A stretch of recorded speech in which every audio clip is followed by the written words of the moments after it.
շատ քննարկում է վերջին օրերին Նիկոլ Փաշինյանի այն հայտարարությունը, որ եթե դուք չլինեք իշխանության, կլինի պատերազմ։ Նախ ինչ, այսպես հիմքերն ենք ուզում հասկանալ, ինչպես է ստացվելու, որ Նիկոլ Փաշինյանի հետ է միայն Ալիևը պայմանավոր, եթե ինքը չլինի, այս ազգը գնալու է կորի, պատերազմ է, ավերածություն, երկրաշարժ, այսինքն ինչպես է ստացվում, որ եթե ինքը չլինի, պատերազմ է գնա, այդ ինչ հիմքերով է։ Որովհետև երկու օրակարգ կա այսօր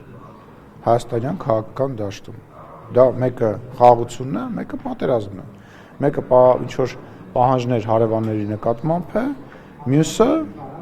տարածաշրջանում խաղաղություն հաստատելն է։ Դա ոչ թե Նիկոլ Փաշինյանի հետ է պայմանավորությունը, դա օրակարգի, քաղաքական տեսլականի, քաղաքական դիրքորոշման մասին է խոսքը։ Եթե դուք դա կենտրոնացնում եք Նիկոլ Փաշինյանի անձի շուրջ, ապա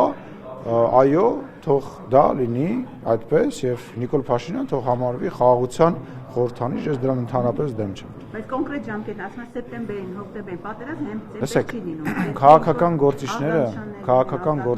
քաղաքական գործիչները նաեւ կարողանում են քաղաքական վերլուծություններ անեն եւ դրա իրավունք ունեն եւ վարչապետը որպես